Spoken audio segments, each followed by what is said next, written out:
Buenos días a todos. Es un verdadero privilegio poder estar con vosotros, conocer a tantos hermanos en la fe, que la verdad, por tema quizá de distancia o a veces incluso denominacional, no nos conocemos, pero haber escuchado testimonios de gente que lleva tantos años en el Señor, de cosas tan hermosas que el Señor ha hecho en vuestras vidas, ver también pastores y siervos del Señor con tanta experiencia, iglesias que me hablan de 45 o 50 años. Yo me siento de verdad un bebé entre muchos de vosotros, pero me da mucho aliento de decir, yo también quiero llegar a poder servir al Señor tanto tiempo.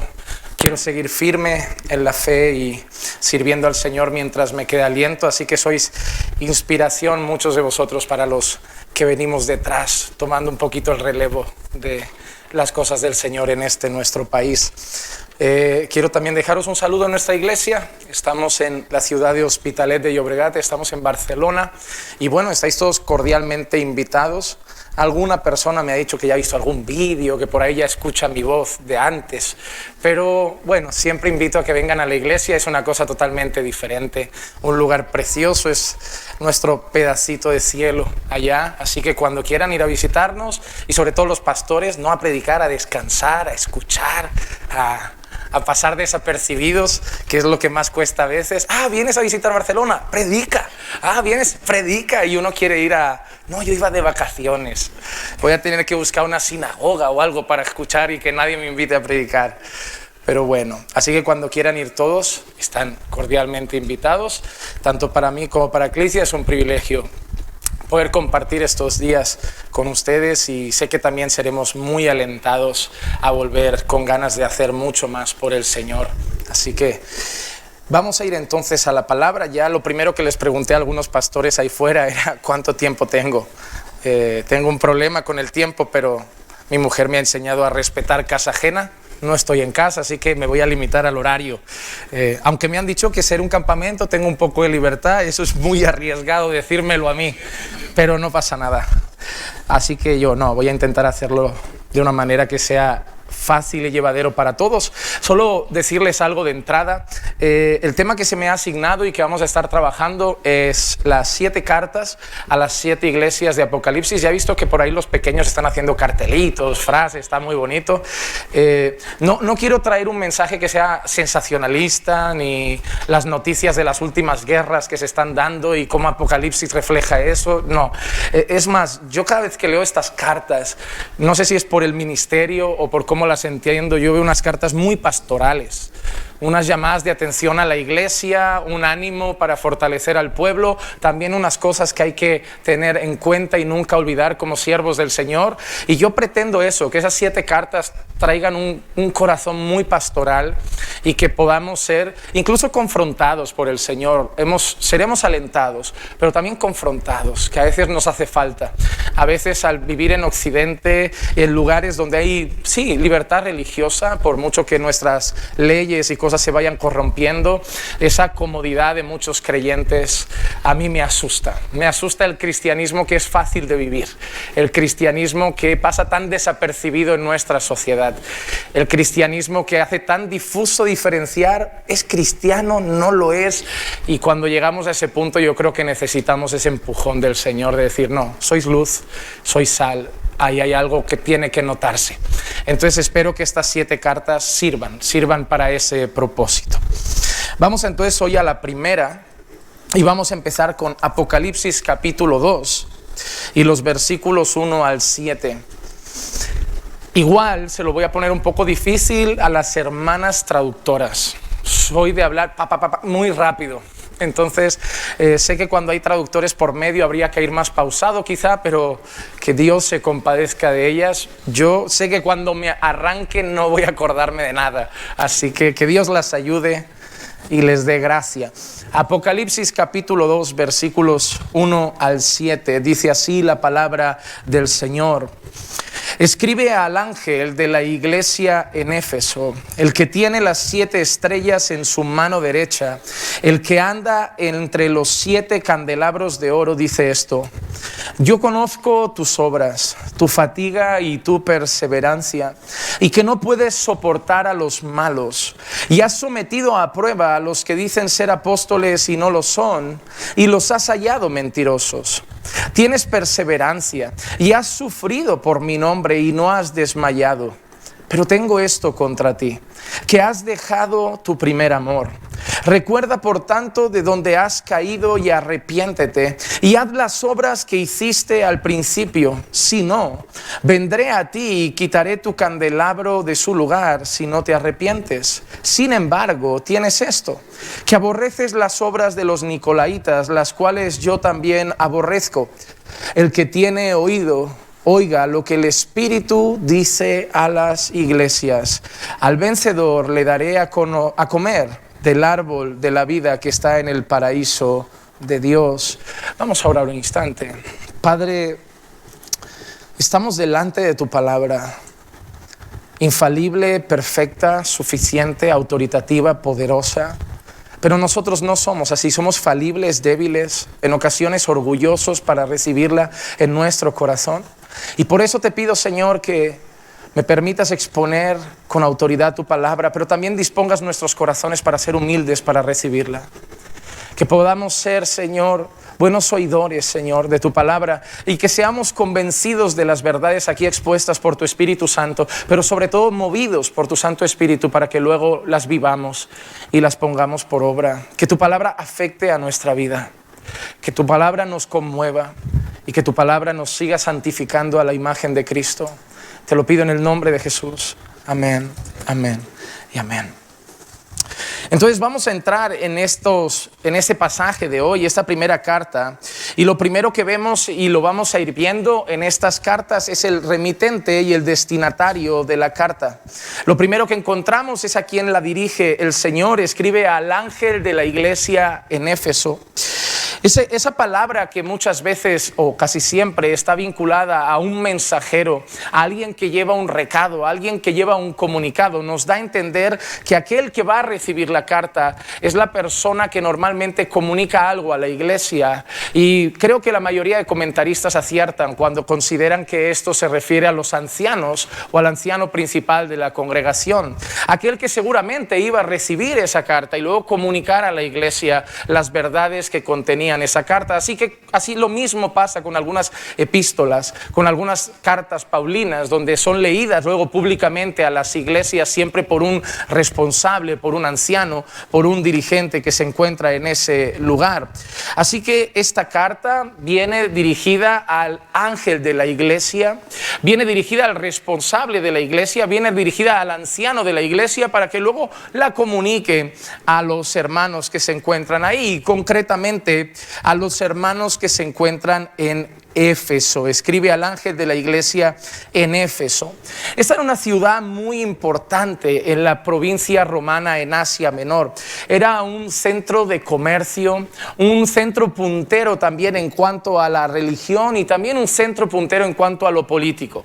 Así que tenemos una Barcelona de la época, un Madrid de la época, una ciudad donde tenemos trabajo, religión y política. Tenemos tres cosas fuertes, tres cosas que hacen y han hecho a lo largo de la historia una ciudad reconocida, una ciudad grande, una ciudad económicamente poderosa y potente. Pero además de esto era reconocida la adoración a una figura en particular, la adoración a Diana, a Artemisa.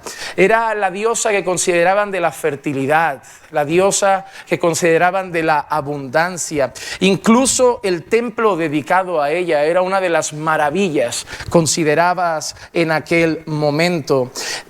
Cuando nosotros miramos la historia de Éfeso y miramos su vínculo hacia Diana, vemos que había mucho comercio alrededor de esa adoración. Personas que se dedicaban a hacer ídolos, figuritas y venderlas. En Hechos capítulo 19 y el versículo 24 leemos: porque cierto platero que se llamaba Demetrio, que labraba templecillos de plata de Diana y producía no pocas ganancias a los artífices. O en el versículo 31 del mismo capítulo leemos también algunos de los asiarcas que eran amigos de Pablo, enviaron a él y repetidamente le rogaron que no se aventurara a presentarse en el teatro. Nosotros vemos como siempre Pablo también tuvo un trabajo misionero bastante dedicado en esa zona, y una de las cosas que más enfrentó es esa idolatría que había a su alrededor. Nosotros como Pablo y como otros siervos del Señor vamos a estar en lugares donde hay muchísima idolatría, y ahora mismo España es un país muy idólatra. El problema es que nosotros relacionamos idolatría con Diana o Artemisa o con Baal o con otros falsos dioses, y quizá en España no vemos eso. Y en un pasado podríamos vincular a España con mucha idolatría en cuanto a María o a otras figuras católicos romanas, pero yo creo que también han perdido relativamente muchísima fuerza.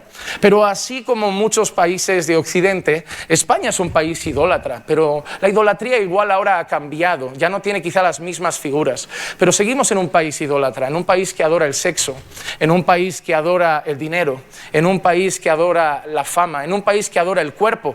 Hoy hablamos incluso de culto al cuerpo. Hay personas que lo llaman de esa manera, que ya no es hacer deporte, es simplemente vivir para el cuerpo. Entonces la idolatría sigue presente. Nosotros, así como Pablo tuvo que centrarse en combatir a un pueblo idólatra, nosotros también.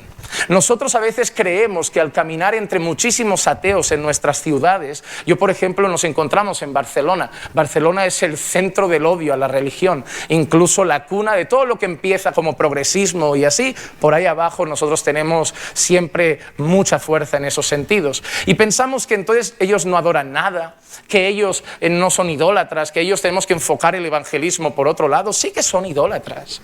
Todo ser humano adora algo, o sea, todos tenemos ídolos en nuestros corazones, y Barcelona es una ciudad muy idólatra, y seguramente Toledo y seguramente Alcorcón y seguramente vuestras zonas también lo sean, y más en el medio en el que hoy vivimos culturalmente. Así que seguimos trabajando en medio de un pueblo idólatra, seguimos predicando contra pueblos idólatras y seguimos llevando el mensaje de que solo hay un único Dios verdadero, un único Dios que sacia, que todo lo demás son cisternas rotas y que solo hay una fuente de agua que sacia.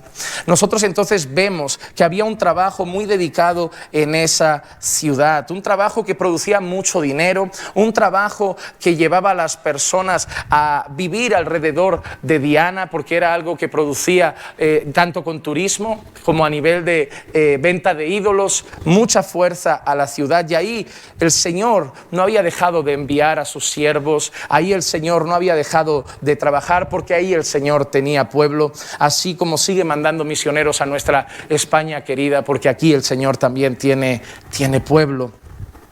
Y ahora vemos en cómo sigue el versículo 1, ¿quién escribe esta carta? Vemos que es al dirigente de la iglesia que se encuentra en Éfeso, a esa zona en particular de Asia Menor, pero ¿quién la escribe?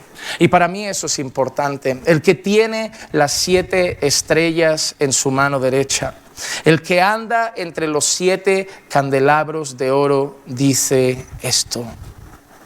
Hermanos amados, nosotros vemos aquí al autor de esta carta, la fuente de estas palabras, y para nosotros eso es importante, porque dependiendo de quién diga una cosa le damos más o menos relevancia. Cuando alguien viene y me dice algo, un niño pequeño, igual no le doy tanta importancia. Cuando viene y me lo dice un dirigente, o mi madre me da un recado, o mi esposa me comenta algo, le doy un poco más o menos de importancia.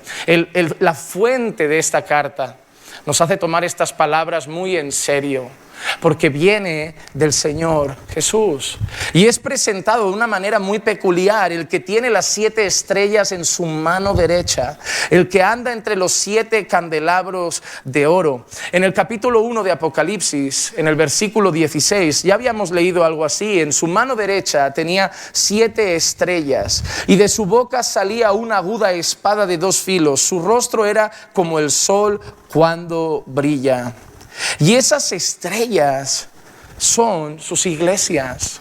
Y eso es algo maravilloso. Jesús tiene a su iglesia en sus manos. Jesús tiene a su iglesia en sus manos. La iglesia es del Señor y eso es algo que se nos olvida.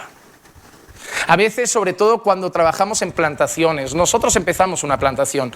Caminando por Fe nació en el salón de casa, 3 personas. Y eso a veces te provoca un celo un tanto extraño, como que la iglesia es tuya. Como que yo he estado aquí desde el principio, empezó en casa, yo le he dado forma, yo le he dado identidad. Y acabas un poco confundido por el camino, como si eso fuera tuyo, como si fuera de tu pertenencia, como quien ha fundado una empresa. Pero hay una frase que jamás debemos olvidar, que la iglesia es del Señor, por encima de denominaciones, por encima de cualquier credo, por encima de cualquier confesión, por encima de cualquier líder religioso, por encima de cualquier pastor o anciano. La iglesia es del Señor. La iglesia tiene dueño. Tú puedes ser el padre de familia, el dueño de una empresa, el propietario de un coche o hasta el dueño de tu teléfono, pero de la iglesia del Señor no. Y eso nos tiene que traer, sobre todo a los que servimos en la iglesia, celo a la hora de servir a la iglesia. A veces veo personas que sirven a la iglesia de cualquier manera, que lo hacen a regañadientes, que lo hacen murmurando, que lo hacen quejándose de la gente, quejándose de las personas, que si la gente es difícil, pastor, que si la gente es traicionera, que si la gente es esto, que si la gente no tiene compromiso. Y digo, hermano, es la iglesia del Señor. Si no quieres hacerlo, vete a tu casa. Pero si vas a servir al Señor a regañadientes y quejándote del pueblo redimido por la sangre de Cristo, no lo hagas. Así no se sirve a la iglesia del Señor. Es un privilegio que Dios te haya puesto como mayordomo y administrador de aquellos que compró con su preciosa sangre. Y debes entender quién eres tú en esa historia. No, yo soy el gran pastor, yo soy el gran anciano, yo soy... No, tú eres un mayordomo. Y me encanta esa palabra porque en el mundo es una palabra como que infravalora a la persona. No, ven mayordomo, ven, y tocamos la campanita como cuando hay que ir a comer. Pues es la campanita que el Señor nos toca a nosotros cada bendito día. Porque es lo que somos mayordomos de la iglesia del Señor. Somos siervos, somos doulos, somos esclavos del Señor. No somos señores, no somos dueños, no somos propietarios. Y si el Señor dice para Alcorcón, sí Señor. Barcelona, sí Señor. Ese pueblo difícil, sí Señor. Ese pueblo tozudo, sí Señor. Y ahora por el desierto con un pueblo de dura cerviz, sí Señor. Derecha o izquierda, da igual, tú eres el Señor. Yo sé quién soy en esta historia. El Señor es el Señor de la iglesia. Y eso también nos da mucha confianza, porque si la iglesia dependiera de nosotros, si la iglesia dependiera de estar en nuestras manos, hermano, es mejor dejarlo. Pero la iglesia está en las manos del Señor y eso da una sensación de protección, una sensación de seguridad, una sensación de que ahí nadie nos puede arrebatar. En Juan capítulo 10 versículos 28 y 29 leemos: y yo les doy vida eterna y jamás perecerán y nadie las arrebatará de mi mano. Mi Padre que me las dio es mayor que todos y nadie las puede arrebatar de la mano de mi Padre. Así que es algo maravilloso, estamos en las manos de quien nadie le quita nada. Ahí está mi salvación. Ahí está la obra, ahí está el pueblo, ahí está el avance de la iglesia. Si las puertas del Hades no prevalecen contra la iglesia del Señor, es porque está en las manos del Señor. Si mi salvación es segura, es porque está en las manos del Señor. Si podemos confiar en el avance del Evangelio en España y en cualquier otro país, es porque está en las manos del Señor. Como Mar decía ayer, Él tiene potestad. A Él se le ha dado potestad sobre todas las cosas. Toda potestad me ha sido dada en el cielo y en la tierra. Ahí estamos, en las manos de aquel que tiene toda potestad, en las manos de aquel que estaba en la creación de todas las cosas. Y no solo en la creación, sino que sostiene todas las cosas por la palabra de su poder. Ahí estamos, está el universo, pero estaba también su iglesia. Está nuestra vida, está nuestra salvación. Gente débil que a veces, si dependiera de nosotros lo más mínimo, sabemos que nos quedábamos a mitad de camino. Pero si podremos decir: he peleado la batalla, he corrido la carrera, he guardado la fe. ¿Por qué? ¿Porque he sido más fuerte, más dedicado, más intrépido? No, porque yo estaba en las manos del buen pastor. Y nadie quita su iglesia de ahí, nadie quita los suyos de ahí, y nadie quita los siervos de Él de ahí. Eso nos debe dar mucha confianza. Pero también recordar quién es el Señor de todas las cosas. Y luego también dice algo bonito: el que tiene las 7 estrellas en su mano derecha y el que anda entre los 7 candelabros de oro. Dice esto: el que anda entre los 7 candelabros de oro. Hermanos amados, Él no solo es el Señor de la iglesia, Él no solo es el Señor de los ancianos, Él no es solo el Señor del ángel de la iglesia, Él además está con su iglesia. Porque son términos diferentes, saber que somos de Él, pero además que Él está con nosotros. Y a veces el término presencia de Dios, yo creo que hay denominaciones que han robado cosas. ¿Saben? Como el arco iris, que ahora tenemos miedo de pintar un arco iris porque van a pensar que soy pro LGBT. Pero el arco iris es nuestro, no es de ellos. El arco iris es nuestro. El arco iris fue una señal preciosa que nos concedió Dios para mostrar su pacto, su misericordia, su gracia, su bondad, pero nos lo han quitado. Y hay ciertas denominaciones que nos han quitado palabras. Porque cuando hablamos de avivamiento, poder, unción, presencia de Dios, casi todos piensan pentecostal. Pero no es eso. Eso pertenece al pueblo de Dios, no a una denominación. Y es triste cuando un pueblo, incluso un pueblo centrado en la doctrina, ya no busca su presencia. Ya no quiere ser diariamente ungido en sus labios por el Señor para predicar su palabra. Ya no busca que la iglesia se llene de la unción del Espíritu Santo. Porque hermanos, eso no es de una denominación, eso pertenece al pueblo de Dios. Dios le está diciendo, yo estoy aquí en medio. Eso hace que adoremos a Dios de una manera más reverente. Eso hace que en el culto haya más respeto. Eso hace que le digamos a las personas, a la iglesia no se viene de cualquier manera. En la iglesia no se anda mascando chicle. En la iglesia no se anda uno levantando y saliendo, cuchicheando. No se anda hablando, no se anda... No, porque Él está andando en medio de nosotros. Aquel que le dijo a Moisés, descálzate, que la tierra que pisas es santa, Él está aquí. El que se tragó a un pueblo en el desierto porque no lo trató como santo, Él está aquí. El que fulminó a unos hombres que le ofrecieron fuego extraño y le dijo, como santo seré tratado, Él está aquí. Y es triste cuando vas a iglesias que adoran a Dios de cualquier manera. En una ocasión leí que idolatría no es solo adorar a un Dios falso, sino también adorar al Dios verdadero como no merece ser adorado, a nuestra forma. El Santo de Israel está en medio de su pueblo. En Levítico 26:12 el Señor dice, andaré entre vosotros y seré vuestro Dios y vosotros seréis mi pueblo. En Deuteronomio capítulo 23 y el versículo 14 dice, porque el Señor tu Dios anda en medio de tu campamento para librarte y para derrotar a tus enemigos de delante de ti. Por tanto, tu campamento debe ser santo y Él no debe ver nada indecente en medio de ti, no sea que se aparte de ti. ¿Cuánta falta nos hace recordar eso? Santidad es otra palabra que parece que ha quedado en el recuerdo. Claro que si hablas de santidad te vuelves legalista. Que si hablas de santidad, oye, cuidado, que la salvación no es por obras. No, pero mira, en la Biblia está que somos salvos por gracia. Pero en Hebreos también está seguir la paz con todos y la santidad sin la cual nadie verá al Señor. No solo está un texto, está en los dos. Si te limitas a hablar de gracia, vas a crear un pueblo libertino. Si te limitas a hablar de santidad, vas a crear un pueblo farisaico. Cuando prediques todo el consejo de Dios, tendrás a un pueblo que alaba la gracia recibida, pero se consagra al Señor porque Él es santo. El problema de predicar solo una parte de la Escritura es que no vamos a formar cristianos completos delante del Señor. Necesitamos predicar todo el consejo de Dios y ambas cosas son tan importantes. Cuando predicas solo la soberanía de Dios, haces un pueblo que ya ni ora, ya ni ayuna, ya no hace nada, son salvos, todo es soberanía, me tumbo en una hamaca y a dormir. Si solo hablas de responsabilidad del hombre, haces un pueblo agobiado, lleno de afán y ansioso. Pero las dos cosas están ahí.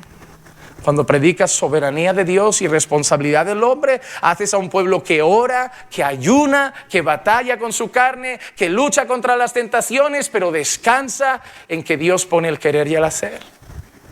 Necesitamos predicar todo el consejo de Dios. Necesitamos decirle a la gente, hermanos, Dios está entre nosotros, amén. Dios está aquí, amén. Pero mira lo que dice, por tanto tu campamento debe ser santo. Y no debe haber nada indecente aquí dentro. No es solo una parte, no es solo Dios está aquí, es Dios está aquí y por lo tanto, aquí debe haber santidad. Porque la advertencia es clara, no sea que se aparte de ti, no sea que se aparte de ti. Entonces nosotros debemos entender a quién está hablando el Señor. En Apocalipsis 1:20 decía lo siguiente: en cuanto al misterio de las 7 estrellas que viste en mi mano derecha y de los 7 candelabros de oro, las 7 estrellas son los 7 ángeles de esas 7 iglesias y los 7 candelabros son las 7 iglesias. Así que, amados hermanos, empecemos por ahí. El Señor de la iglesia, el dueño de la iglesia, escribe a los ancianos de la iglesia, diciéndole a los ancianos de la iglesia que Él es y no ellos el Señor de la iglesia, recordándonos que Él sostiene a la iglesia y recordándonos que Él está en medio de su iglesia.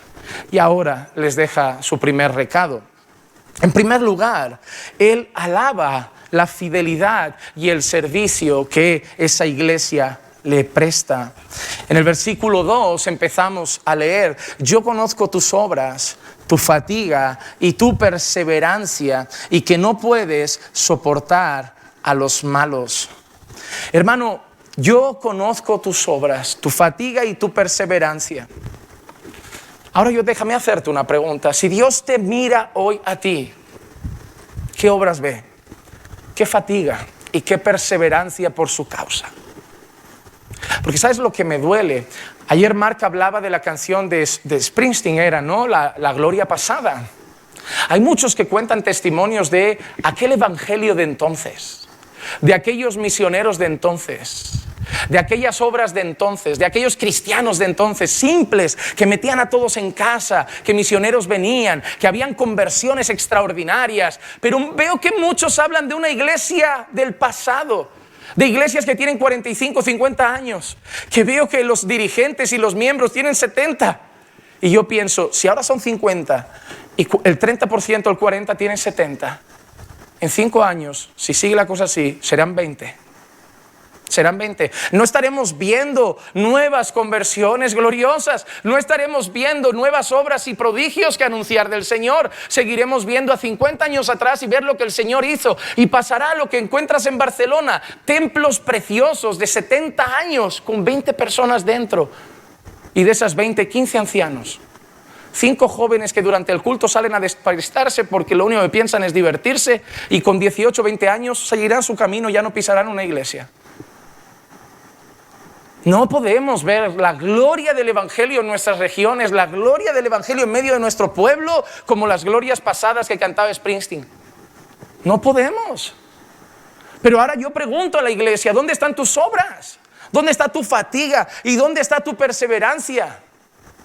Las obras puede ser que no salven, pero son alabadas por el Señor de la iglesia. Aquí hay un pueblo que me sirve, y me sirve con esmero, y me sirve con dedicación, y me sirve con esfuerzo. Un pueblo que no piensa en voy al trabajo, al gimnasio, a la plaza y el domingo a la iglesia y por ahí una reunioncita entre semana de oración. No, un pueblo que vive pensando qué puede hacer para que otros adoren al Señor, qué puede hacer para que otros conozcan al Señor, qué puede hacer para que el vecino sea alcanzado por la gracia de Dios. Un pueblo que sale del trabajo conduciendo y pensando: ¿cómo daré hoy la gloria al Señor? ¿Cómo viviré hoy para Él? ¿Qué buena obra puedo hacer para que el Señor sea exaltado a través de mi vida? ¿A quién puedo predicar por el camino? Vivir en el trabajo pensando en qué puedo hacer para servir al Señor. Porque hoy hay lo que yo llamo, y perdónenme por el término, las sanguijuelas evangélicas. Solo entran a la iglesia para absorber, para recibir, para alimentarse, y no dan nada por nada, ni por nadie, ni por el Señor. Y lo peor es que vas a sus casas y Dios brilla por su ausencia. Y yo creo que así como hemos visto muchos a nuestros familiares católicos hablar de un catolicismo no practicante, un católico no practicante, y realmente yo creo que hay evangélicos no practicantes que van a su misa, a su culto lleno de ortodoxia, de salmodia exclusiva, cumplen todos los rituales y a hacer semana. ¿Dónde están tus obras? Tu fatiga por el Señor. Y mira qué palabra, fatiga. Ay, estoy un poco cansado. Cansado está el misionero que dejó su vida entera para irse a China a predicar. Cansado está el misionero que carga con su mujer y sus 4 hijos en la India, arriesgando su vida. Cansado está el misionero que ha renunciado a su imperio, a sus 4 casas en Norteamérica y vive simplemente del arroz que le den y la ropa que le presten para únicamente hacer algo por el Señor. Esa gente está cansada. ¿Cansada de qué? ¿De ir al culto de oración? ¿Cansada de tener que congregar un par de veces a la semana? ¿Dónde están tus obras, tu fatiga, tu perseverancia? El Señor nos llamó a servir. El Señor no llamó a 3 o 4 escogidos a que den su vida por Él. El Señor nos llamó a servirle. Y el Señor ve nuestras obras. Y eso también me llena de esperanza, saber que el Señor ve lo que hacemos por Él. Que no tenemos que preocuparnos de que lo vea la iglesia, que no tenemos que preocuparnos de que lo vea el hermano, porque hacemos muchas cosas para el Señor, invisibles a los ojos de los hombres. El hombre que hospedamos en casa y le predicamos el evangelio, el misionero que ayudamos, que vino de no sé dónde, la ofrenda que damos para ayudar allí. Hay muchas cosas que hacemos invisibles a los demás, pero esto también muestra que el Señor lo ve todo. El Salmo 139, versos 1 al 4 dice: oh Señor, tú me has escudriñado y conocido, tú conoces mi sentarme y levantarme desde lejos, comprendes mis pensamientos, tú escudriñas mi senda y mi descanso y conoces bien todos mis caminos, aún antes de que haya palabra en mi boca. Aquí, oh Señor, tú ya la sabes toda. Entonces, amados hermanos, Dios ve nuestras obras, pero eso nos debe dar consuelo y preocupación. Yo lo pregunto de nuevo: ¿qué estás haciendo para el Señor? Y por favor, cuando yo he hablado de las iglesias que están menguando, que nadie me venga con ese sentimiento de lo importante no es el número. Sí, lo importante no es el número, pero si la Biblia dice que el Señor añadía cada día los que habían de ser salvos, yo te pregunto, ¿en tu iglesia dónde están? No te digo que corramos para ser 2000 y que dejemos la palabra por el camino y llenemos la iglesia a cualquier costa con dibujos, entretenimiento y payasos. Pero una palabra predicada en el poder de Dios, el evangelio predicado bajo la autoridad del Espíritu Santo, hay conversiones, hay pecadores que se arrepienten, hay vidas transformadas, hay jóvenes siendo alcanzados que no van a vivir la mundanalidad de este tiempo, van a vivir consagrados al Señor. Pero si hay una religión simplemente llena de protocolo y normas, una religión muerta que no tiene apenas vida y que va a presentar a muchos el día de mañana diciendo: Señor, Señor, yo fui a una iglesia de sana doctrina, y el Señor le dirá: apártate de mí porque tú mío no eras. La obra del Señor crece porque el Señor hace crecer su obra.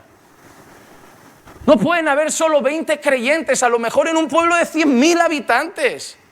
Pero ahora yo pregunto, ¿está la iglesia haciendo obras? ¿Se está fatigando por alcanzarlos? ¿Está perseverando en el evangelismo? ¿Cuántos días salen a la calle a compartir el evangelio? ¿Cuántos siembran en esas calles de sus ciudades? ¿Cuánto hablan a sus compañeros de trabajo? Yo no vengo a criticarles, pero quizá es tiempo de examinarnos. Esto no es contra una denominación, Aquí han mandado al bautista a pegar palos a los presbiterianos. No. Es que eso también va para bautistas. Esto no se trata. Esto se trata de nosotros. Esto ya saca de la idea de tu iglesia. Ahora te pregunto a ti, ¿qué haces tú por el Señor?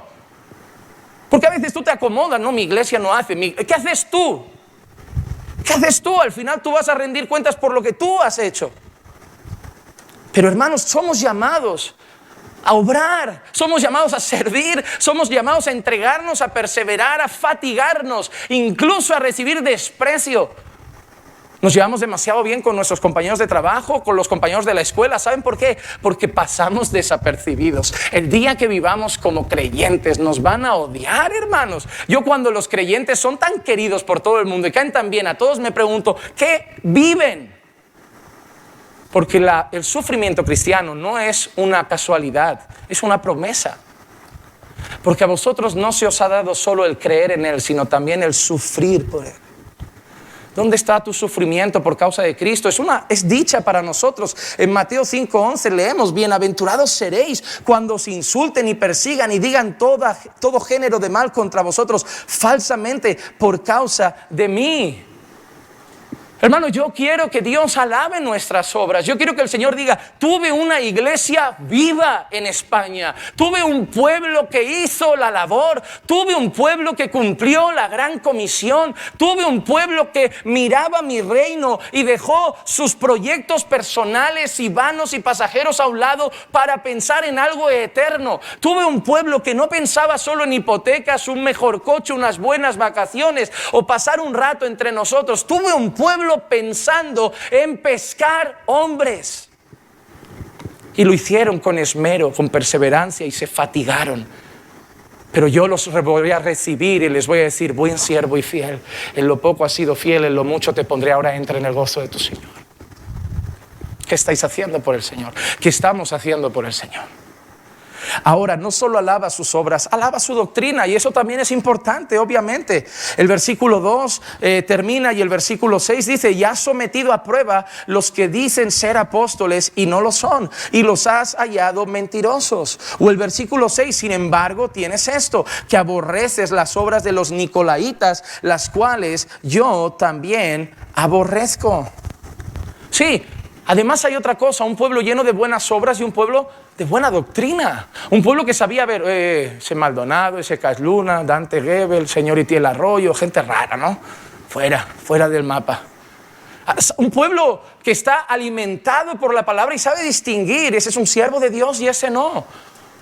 Un pueblo que sabe recibir palabra y sabe percibir y desmenuzar lo que recibe, de manera que sabe analizar lo que viene de la palabra de Dios y lo que viene de los hombres. Un pueblo que, como en 1 de Tesalonicenses 5, 20 y 21, no menospreciéis las profecías, antes bien examinadlo todo cuidadosamente, retened lo bueno. Un pueblo que sabe discernir a la hora de recibir una palabra lo que viene del Señor y lo que no viene del Señor. Un pueblo que sabe, como dice 1 de Juan 4:1, amados, no creáis a todo espíritu, sino probad a los espíritus para ver si son de Dios, porque muchos falsos profetas han salido por el mundo. Así que era un pueblo de buenas obras, un pueblo de trabajo, de perseverancia, de fatiga, pero también un pueblo centrado en la palabra. Y para mí ese es el equilibrio perfecto. No era solo intelectualismo. A mí a veces, cuando llegas un predicador a la iglesia y se pone delante de un pueblo que no ha estudiado, no sabe ni lo que es la ESO ni el bachillerato, y empiezan a hablar de, como decimos, términos como salmodia. ¿Qué es salmodia? Le suena a pescado fresco. Ponme 1 kilo de salmodia y 2 kilos de almejas. No saben de eso. No puedes venir aquí a llenar la cabeza del pueblo de Dios de tecnicismos que has aprendido en el seminario y que muestran que has leído a puritanos y a los mejores teólogos del pasado. Sé su pastor. Es un pueblo rural, un pueblo que no ha estudiado. Haz que conozcan y vivan para la gloria de Dios. Usa palabras sencillas. Ay, pero no me van a invitar en los grandes seminarios. Tú eres pastor de un pueblo. Tú no tienes que ser MacArthur, ni tienes que ser R.C. Sproul, ni tienes que ser nadie de eso. Dios te ha puesto ahí, para esa ciudad, para ese pueblo. Y tienes que hacerle la palabra accesible para que ese pueblo sepa discernir. Para que ese pueblo no diga amén a cualquier cosa. Para que ese pueblo sepa entender dónde hay un pastor y dónde hay un lobo. Dónde alguien viene del Señor y dónde alguien viene del mismo Satanás. Pero no podemos alardear de tecnicismos aprendidos en un seminario. Tenemos que hacer sencillo y alcanzable la palabra de Dios a oídos muy diferentes, porque igual en vuestras iglesias no, pero en las nuestras tenemos desde universitarios a gente que cuando va a hacer el curso de membresía te dice, pastor, yo no sé escribir bien. No pasa nada. Pastor, es que, mira hermano, hay que leerse este libro. Pastor, yo no sé leer. O no, habrá un hermano que lo lea contigo, porque eso es lo que tenemos entre nosotros. No tenemos a catedráticos, no tenemos a grandes teólogos, tenemos gente que el Señor alcanzó y nunca leyó un libro. Y qué bonito cómo han sido alcanzados sin ni siquiera haber leído una Biblia. Ahí mostramos que no es por fuerza ni por violencia, sino por su Espíritu. Pero nosotros debemos cultivar un pueblo conocedor de la palabra, no de tanto tecnicismo. El pueblo no necesita saber la diferencia quizá entre amilenialismo, premilenialismo histórico, dispensacionalismo, ni meterlos en una batalla épica entre continuistas y cesacionistas. El pueblo necesita conocer el Evangelio, El pueblo necesita conocer los atributos de Dios.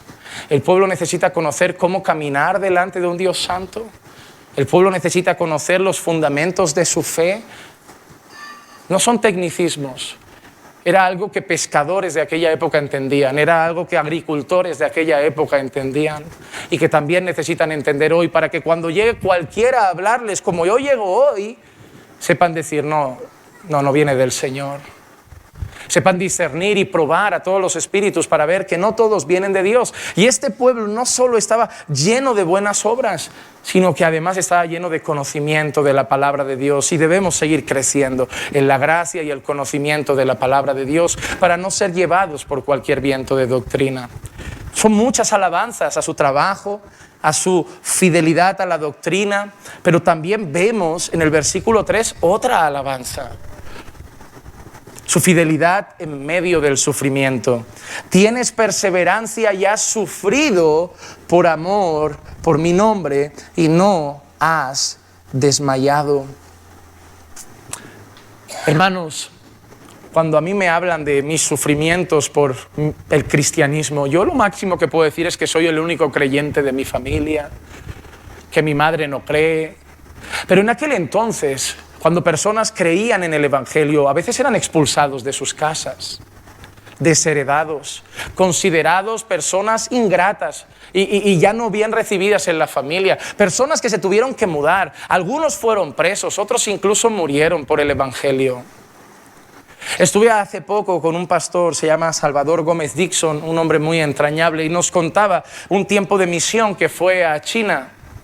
Y él contaba que cómo hacían el culto era que ellos iban a un piso clandestino porque estaba prohibido, y mientras hacían el culto en ese piso clandestino habían dos hermanas que estaban en el edificio de enfrente supervisando si por el portal del otro edificio entraba policía para avisarles. Incluso contaron que una vez una hermana llegó muy tarde al culto, y eso en China no es normal, en España un poco, pero en China no.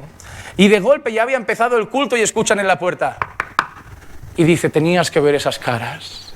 Vieron la muerte, vieron prisión, vieron castigo. Y luego vieron una hermana que llegó tarde y poco más la que acaba muerta es la hermana. Pero nosotros el mayor peligro que tenemos es que un niño se ponga a hacer berrinche. El mayor peligro que tenemos es que alguien se distraiga o se nos duerma o que suene un teléfono. Hermanos, por el amor de Dios, apaguen los teléfonos en la iglesia. Cuánto sufrimiento.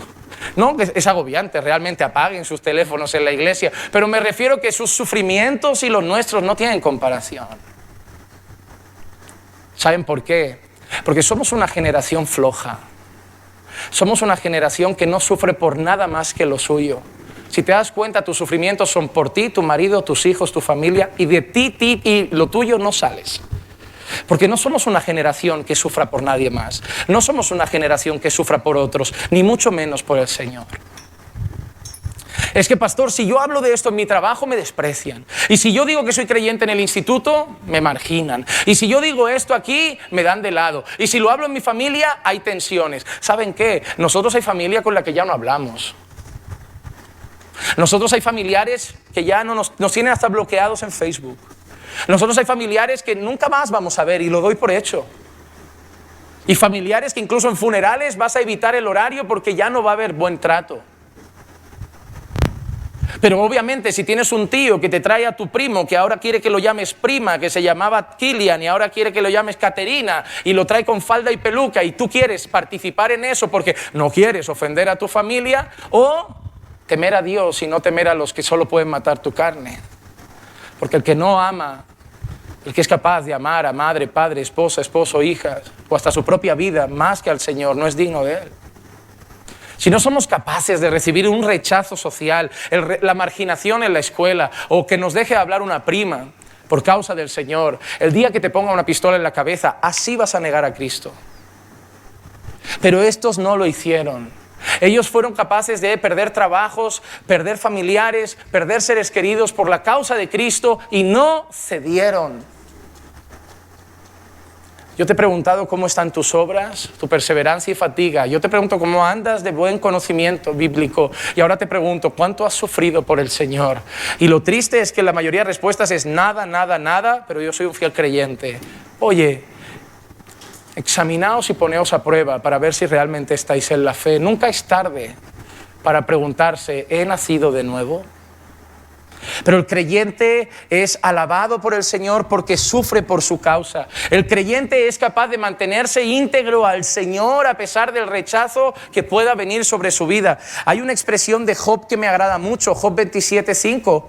Lejos esté de mí que os dé la razón, hasta que muera no abandonaré mi integridad. Una persona que quiere mantenerse fiel al Señor por encima de sus amigos, por encima de cualquier presión, quiere mantenerse íntegro al Señor. Y para mí una de las historias más preciosas, Daniel capítulo 3, versículos 17 y 18, ciertamente nuestro Dios, a quien servimos, puede librarnos del horno de fuego ardiente, y de tu mano, oh rey, nos librará. Pero si no lo hace, has de saber, oh rey, que no serviremos a tus dioses, ni adoraremos la estatua de oro que has levantado. Mira qué interesante. Rey, nuestro Dios puede librarnos de tus manos, pero aunque no lo haga, aunque nos deje morir aquí, vamos a serle fiel. Es bonito una cosa entender esto. Cuando nosotros leemos la historia de Abraham subiendo con Isaac, es como que tú ya sabes el final. No es tan emocionante, porque tú la lees y dices, al final no muere.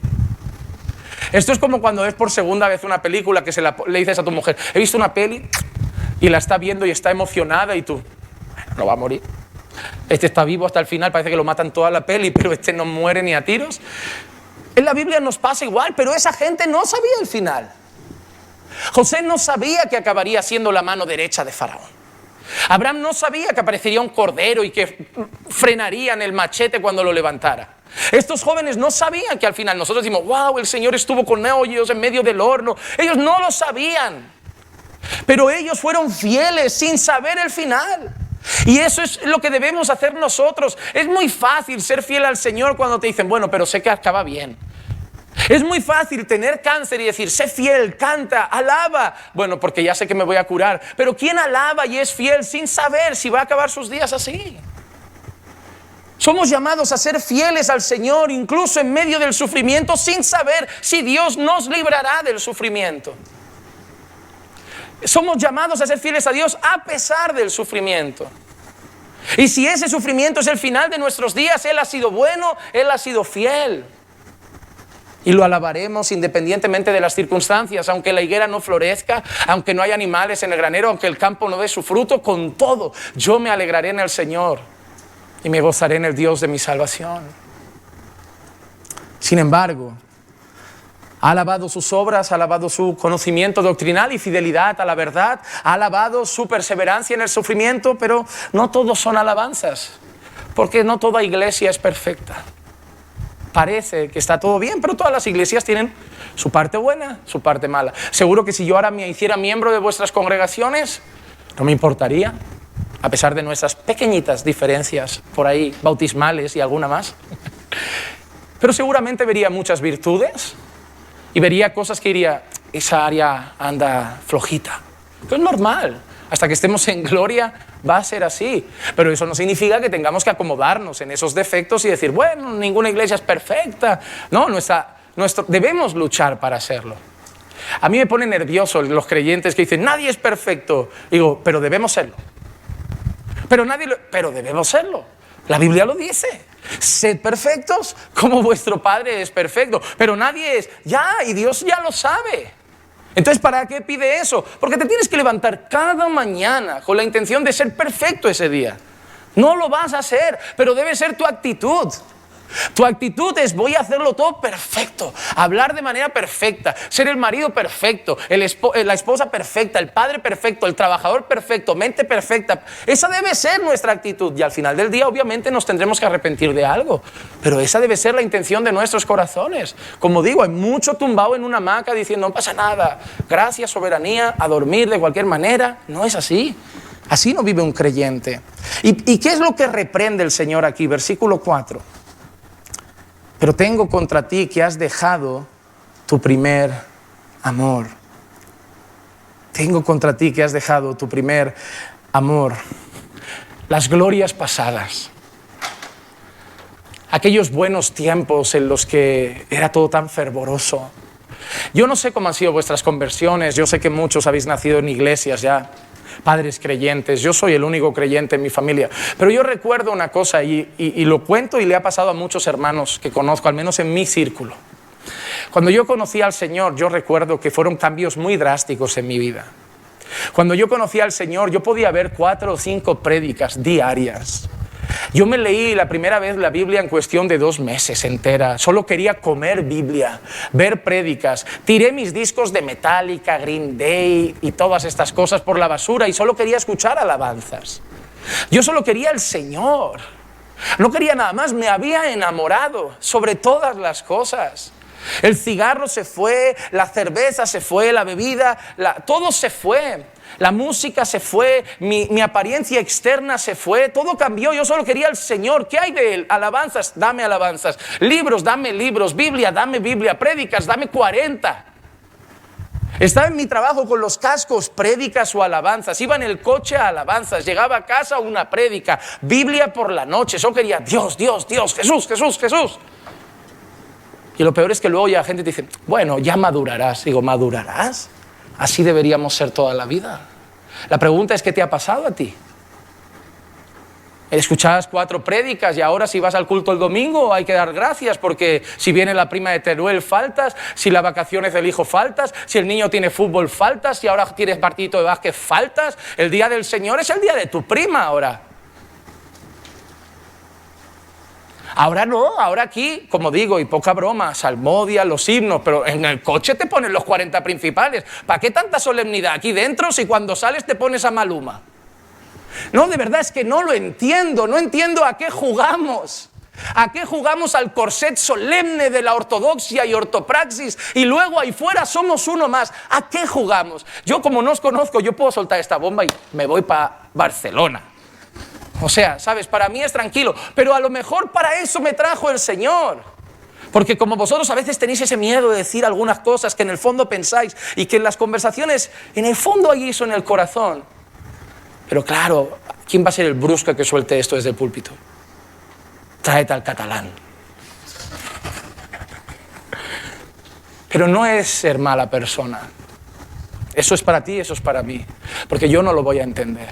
No voy a entender que el culto acabe a las 12:15 y ahora ya todo cambie. ¿Qué veo en la tele? La que se avecina, los mismos chistes mundanos, conversaciones mundanas, humor mundano. ¿Y qué escucho en la radio? O sea, ¿dónde está el Señor el resto del día? En el corazón. En el corazón de mi madre también dice que está. Pero no era así al principio. Al principio solo querías a Dios. Y no has madurado. Has dejado tu primer amor. Y ves a esos nuevos en la fe que los ves, no faltan un culto. Y hay evangelismo, voy. Hay ayuno, voy. No sé si las iglesias vuestras hacen esas cosas, pero ayuno es una práctica bíblica, no pentecostal ni carismática. Pero voy, están en todo. Y vamos a un retiro, voy a esto, voy. Y tú, ya se lo tomará con más calma en el futuro. ¿Por qué? ¿Por qué quieres apagarlos? Si lo que tendríamos que tener es una iglesia encendida así al 100%. Si hubieran 100 así como ese nuevo convertido, medio Toledo estaría en tu culto el domingo. El problema es que de esos hay pocos. Porque a muchos el Señor nos diría, has dejado tu primer amor. Si oras para dar gracias por la comida, ya está siendo casi un milagro. Antes te arrodillabas y a veces hasta llorabas y sentías mi presencia en la oración. Ahora tu oración es 4 minutos, muy solemne por eso, muy siguiendo los pasos de la oración perfecta, exaltación, gratitud, arrepentimiento, petición. No, si el protocolo está bien, pero no lo exige el Señor. A veces falta mucha sinceridad en nuestra profesión de fe. Mucha sinceridad, porque hemos dejado nuestro primer amor. Se nos ha olvidado lo que dice en el Salmo 16:11, en tu presencia hay plenitud de gozo. En tu diestra hay deleites para siempre. Se nos ha olvidado que en Dios hay gozo suficiente y lo buscamos todavía otra vez en otras cosas. Ahora cuando me estreso, ponte una peli para no pensar, ponme esto para no pensar. Ya el Señor no es suficiente. Hemos vuelto a las cisternas rotas. Y hemos abandonado a la fuente de agua viva que no cesa de brotar. En Efesios 1:15, el apóstol Pablo alaba algo de esta iglesia. Por esta razón también yo, habiendo oído de la fe en el Señor Jesús que hay en vosotros y de vuestro amor por todos los santos. Mira, Pablo alabó en un momento de la historia el amor de esa iglesia y ahora Jesús los está corrigiendo. Puede ser que en un momento de tu historia el Señor alabara el amor que tenías por Él y ahora quizá también te diría, oye, vuélvete, te estás enfriando, te estás apagando. Estoy empezando a ser algo muy secundario en tu vida. Ya no estoy siendo tu primer amor. Ya no veo en ti. Mateo 22, 37 al 40. Y le dijo, amarás al Señor tu Dios con todo tu corazón y con toda tu alma y con toda tu mente. Este es el grande y primer mandamiento. Y el segundo es semejante a este. Amarás a tu prójimo como a ti mismo. De estos dos mandamientos depende toda la ley y los profetas. ¿Estás amando a Dios con esa intensidad? ¿Con toda tu mente, con toda tu alma, con todas tus fuerzas? ¿O lo estás amando? Por tanto, el versículo 5, para todos nosotros, recuerda de dónde has caído. Y es interesante porque no es de qué has caído, no es recuerda qué has hecho para pecar, recuerda qué pecado has cometido, no, recuerda de qué posición te estás cayendo, recuerda de qué relación te estás cayendo. Teníamos una relación íntima, teníamos una comunión maravillosa y estás cayendo de allí.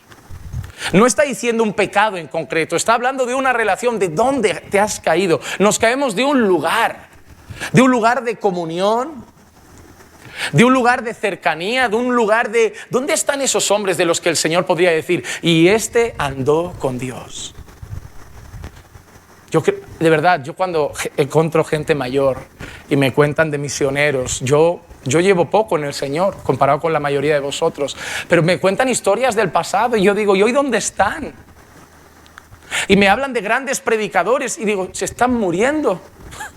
¿Quiénes vienen por detrás? ¿Quiénes son las antorchas encendidas que levanta el Señor para esta generación? ¿Dónde están las voces de este tiempo que van a llevar a su pueblo a un avivamiento? ¿Dónde están los misioneros que mañana estarán en libros? ¿O vamos a ser simplemente la parte de la historia que cerró un ciclo bonito y lo dejó partir? No, yo creo que debemos, como Pablo le dice en 2 Corintios 13:5, poneos a prueba para ver si estáis en la fe, examinaos a vosotros mismos, o no os reconocéis a vosotros mismos de que Jesucristo está en vosotros, a menos de que en verdad no paséis la prueba. Y qué duro esa palabra. Examínate, a no ser que te dé miedo, no vaya a ser que no pases la prueba. Hazte 3, 4 preguntas de cristianismo básico. Hoy cuando encontramos a alguien que quiere alejarse del mundo, no practicar según qué cosas, orar mucho, estar en todos los cultos, leer mucha Biblia, solo hablar de Jesús, solo escuchar alabanzas. Me hace gracia que entre creyentes lo llaman fanático. Digo, vale, que el mundo lo llame así hasta lo entiendo, pero que un cristiano diga, sois muy fanáticos. Me hace mucho. En nuestra iglesia hay gente que se va y para nosotros es un elogio, pero se marchan de nuestra iglesia. Yo no quiero ir a Caminando por Fe porque son muy puritanos. Digo, hermano, lo que para ellos es una burla, para mí es una honra. Le digo, no, pues puedes irte a esa, que es la Hillsong reformada. Te hablan de las grandes doctrinas de la gracia, pero luego los jóvenes se van a la discoteca y como si nada. Andan todos exhibiendo el cuerpo semidesnudo y como si nada. Eso sí, el domingo todos ahí con su himno, sus 5 solas, su sola gratia, su sola fide. Te lo dicen hasta en latín. Eso sí, luego a bailar bachata. Vete con ellos, sí, claro que sí, no te quedes con los conservadores, que nos va muy mal en la vida.